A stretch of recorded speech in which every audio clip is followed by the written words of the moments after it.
교회력에 따른 PPT 매일 말씀 묵상 2021년 1월 29일 금요일입니다. 오늘의 말씀 시편 111편 신명기 12장 28에서 32절 요한계시록 2장 12절에서 17절입니다. 시편 111편을 개역 개정으로 읽겠습니다. 할렐루야, 내가 정직한 자들의 모임과 회중 가운데서 전심으로 여호와께 감사하리로다. 여호와께서 행하시는 일들이 크시오니 이를 즐거워하는 자들이 다 기리는도다. 그의 행하시는 일이 존귀하고 어미하며 그의 의가 영원히 서있도다. 그의 기적을 사람이 기억하게 하셨으니 여호와는 은혜로우시고 자비로우시도다. 여호와께서 자기를 경외하는 자들에게 양식을 주시며 그의 언약을 영원히 기억하시리로다. 그가 그들에게 문나라의 기업을 주사 그가 행하시는 일의 능력을 그들에게 알리셨도다. 그의 손이 하는 일은 진실과 정의이며 그의 법도는 다 확실하니 영원 무궁토록 정하신 바요 진실과 정의로 행하신 바로다. 여호와께서 그의 백성을 속량하시며 그의 언약을 영원히 세우셨으니 그의 이름이 거룩하고 지존하시도다. 여호와를 경외함이 지혜의 근본이라. 그의 계명을 지키는 자는 다 훌륭한 지각을 가진 자이니 여호와를 찬양함이 영원히 계속되리로다.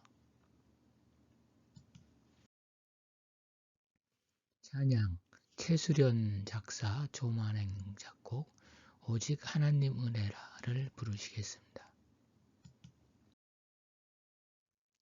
오늘 기도는 크고 존귀하고 어미하신 일을 행하시는 하나님께 찬양하며 하나님의 통치 속에서 살아가는 오늘이 되게 하소서. 주를 경외하는 것이 지혜의 근본임을 기억하며 하나님을 두려워하며 영원히 주를 찬양하는 삶이 되게 하소서라는 내용으로 하시기 바랍니다. 신명기 12장을 개역 개정으로 읽겠습니다. 내가 네게 명령하는 이 모든 말을 너는 듣고 지키라. 내 하나님 여호와의 목전에 선과 의를 행하면 너와 내 후손에게 영구히 복이 있으리라. 다른 신들을 섬기지 말라. 내 하나님 여호와께서 내가 들어가서 쫓아낼 그 민족들을 내 앞에서 멸절하시고 내가 그 땅을 차지하여 거기에 거주하게 하실 때에 너는 스스로 삼가 내 앞에서 멸망한 그들의 자취를 밟아 올무에 걸리지 말라. 또 그들의 신을 탐구하여 이르기를 이 민족들은 그 신들을 어떻게 섬겼는고 나도 그와 같이 하겠다 하지 말라. 내 하나님 여호와께는 네가 그와 같이 행하지 못할 것이라. 그들은 여호와께서 꺼리시며 가증히 여기시는 일을 그들의 신들에게 행하여 심지어 자기들의 자녀를 불살라 그들의 신들에게 드렸느니라. 내가 너희에게 명령하는 이 모든 말을 너희는 지켜 행하고 그것에 가감하지 말지니라. 하나님께 대한 인간의 최선은 예배입니다. 예배는 우리에게 영원한 복을 받는가 못 받는가 하는 구원의 문제와도 긴밀한 사항입니다.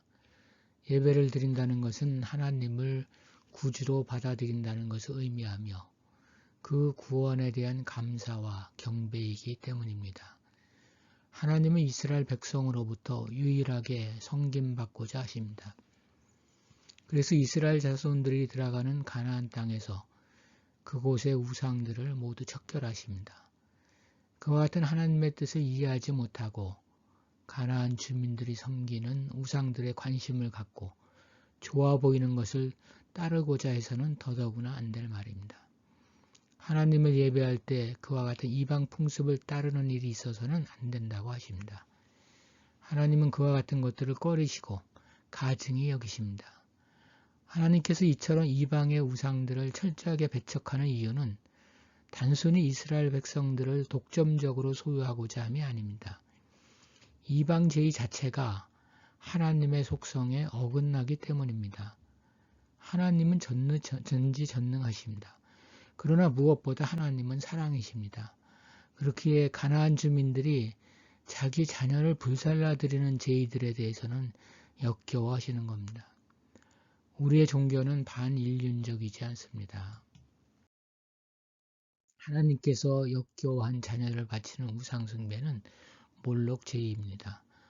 몰렉은 본래 암몬 족속의 민족신으로 밀곰 또는 몰록이라고도 했습니다. 이 우상숭배는 나중에 가나안 여러 족속들에게 퍼졌고 심지어 훗날 이스라엘에까지 번졌습니다. 제사의식의 일부로서 사제들의 성적 행위도 수반되었습니다. 제물로 드린 아이의 비명소리를 막기 위해 나팔을 불고 북을 치며 울부짖었습니다. 즉 가나안 우상숭배는 반인륜적이고 비도덕적이며 광신적이었습니다. 종종 신앙이라는 미명 아래 폭력이 동원된 기도라든가 도를 넘는 열광적인 찬양, 계획적인 헌금 등은 제고되어야 할 것입니다. 그와 같은 행위들이 하나님께 나아가 죄를 고백하고 사함받고 하나님의 은혜에 감사하며 그분의 존엄하심을 찬양하는 일을 촉진하는지 아니면 외면하게 하는지 진지한 반성이 필요합니다. 예배는 유일하신 하나님께 대한 일편단심을 드리는 행위입니다. 예배는 우리의 삶에서 하나님이 우선권을 갖고 계심을 인정하는 것입니다. 그렇지 않고 이스라엘에 대한 하나님의 경고에서 나타나듯 각자의 소견대로 예배의 본질을 훼손해서는 안 될 것입니다. 나아가 예배는 하나의 의식으로 그치는 것이 아니라 예배를 행하는 삶으로 이어져야 합니다. 하나님이 유일하시며 오직 유일하신 구원자이심을 우리의 생활 가운데서 하나님께 대한 완전한 충성으로 증거되어야 합니다. 그러므로 제의적 예배는 생활의 예배로 완성됩니다. 요한계시록 2장을 개역 개정으로 읽겠습니다. 버가모 교회에 보내는 말씀. 버가모 교회의 사자에게 편지하라. 좌우에 날성검을 가지신 이가 이르시되 내가 어디에 사는지를 내가 아노니 거기는 사탄의 권자가 있는 데라. 내가 내 이름을 굳게 잡아서 내 충성된 증인 안디바가 너희 가운데 곧 사탄이 사는 곳에서 죽임을 당할 때에도 나를 믿는 믿음을 저버리지 아니하였도다. 그러나 내게 두어 가지 책망할 것이 있나니 거기 내게 발람의 교훈을 지키는 자들이 있도다. 발람이 발락을 가르쳐 이스라엘 자손 앞에 걸림돌을 놓아 우상의 제물을 먹게 하였고 또 행음하게 하였느니라. 이와 같이 내게도 니골라당의 교훈을 지키는 자들이 있도다.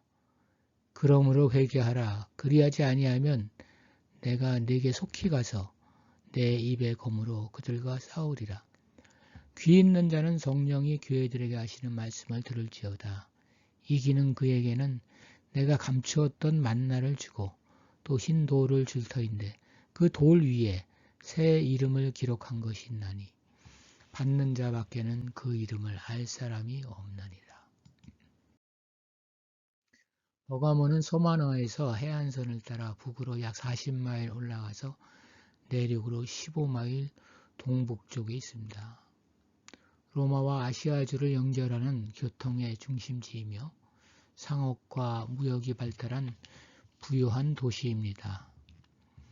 12에서 20만 명 정도의 주민들이 살 정도로 번성했습니다. 도시 주변 산성 위에는 제우스 신전, 아테네 신전 등과 왕궁이 있었습니다. 주전 133년에 아탈루스 3세가 로마에 헌납해서 로마 제국에 예속되었습니다. 주전 129년에 아우구스투스 황제와 로마 여신의 신전들이 건축되면서 이 도시는 완전히 로마 황제 숭배의 중심지가 되었습니다. 버가모의 그리스도교가 전래된 유래는 잘 알 수 없습니다. 다만 버가모 교회의 역사가 짧다는 것과 교세가 매우 약했다는 것입니다. 그러므로 버가모의 그리스도인은 다른 지역보다 더 심한 정치적 압력과 이교적 유혹에 시달리고 있었습니다. 버가모는 모든 악령과 악신의 두려움으로 마귀나 귀신보다 더 사악한 존재인 사탄의 권자, 즉 사탄이 통치하고 지배하는 중심지라고 할 수 있습니다. 전하는 바에 의하면 버가모의 그리스도인들은 강제로 납치되어 돌을 쪼아 신상을 만드는 일을 하게 했는데 이를 거부하여 사형을 당한 일이 있다고 합니다. 예를 들어 안디바 같은 사람이 순교를 당한 일이 그렇습니다. 전설에 의하면 안디바는 농으로 만든 황소틀 속에 산채로 잡아놓고 서서히 불태워 죽였다고 합니다. 버가모 교회는 순교로 신앙을 지켜 주님의 칭찬을 받았으나 부족한 점도 있었습니다. 첫째, 발람의 교훈을 지키는 자가 있었다는 것입니다. 발람은 구약에 나오는 인물입니다. 발람은 돈을 위해 탐욕을 가지고 행동한 사람입니다. 발람은 이스라엘 백성들이 죄를 짓게 만들었으며 이 일로 인하여 이스라엘 백성들이 고난을 당하였습니다. 발람은 신약에서는 이단자의 상징적인 이름으로 사용되었습니다. 버가모 교회에서도 발람 같은 거짓 교사가 나타나서 순수한 신도들을 꾀어 타락시키는 일이 있었습니다. 버가모 교회가 책망을 받는 두 번째 이유는 니골라당의 교훈을 경계하지 않았기 때문입니다. 니골라당은 소아시아 일대를 감염시킨 향락주의, 자유방탕주의, 영지주의, 혼합주의의 합리화를 주장하는 극단적 신앙 자유주의를 지칭합니다. 발람을 따르는 자들의 부정한 교훈과 니골라당의 변질된 교훈을 이기는 사람에게는 영적인 하늘의 영원한 양식이 되는 감추었던 만나를 약속하십니다. 끝까지 견디는 자는 흰돌에 이름이 새겨지는 영예도 받을 것이라 합니다. 오늘날의 그리스도인들도 비그리스도교적 문화에 동화되기 쉽습니다. 문화와의 적절한 상호작용은 필요하지만 문화와의 타협은 경계해야 합니다. 신앙을 지키기 위한 싸움은 극단적인 순교 등의 형태보다는 보다 은밀하게 문화적 친밀성으로 우리를 공격합니다. 오늘날에도 논의할 가치조차 없는 주제들을 신학적으로 이슈화시키는 일들이 벌어지고 있습니다. 그리스도교의 가치는 단순합니다. 말하는 사람이 전문가라 하여도 그리스도교적 상식에 어긋나면 그는 그리스도교의 순전한 교훈을 오염시키는 사람입니다. 그리스도인들이 세상과 교류를 안 할 수는 없지만 그 가치관에 물들지 않아야 합니다. 나아가 담대하게 그리스도교의 세계관을 옹호해야 합니다. 그리스도교적 가치관이 세상의 가치관과 충돌을 일으키는 것을 넘어 그것들을 품어 새롭게 부화할 수 있도록 해야 합니다. 순수하고 바른 신앙을 지키기 위해 경성해야 할 때입니다. 오늘은 예수 기도를 할 수 있는 한 천천히 그리고 많이 드려봅시다. 주 예수 그리스도 하나님의 아들이시여 이 죄인을 불쌍히 여겨 주옵소서.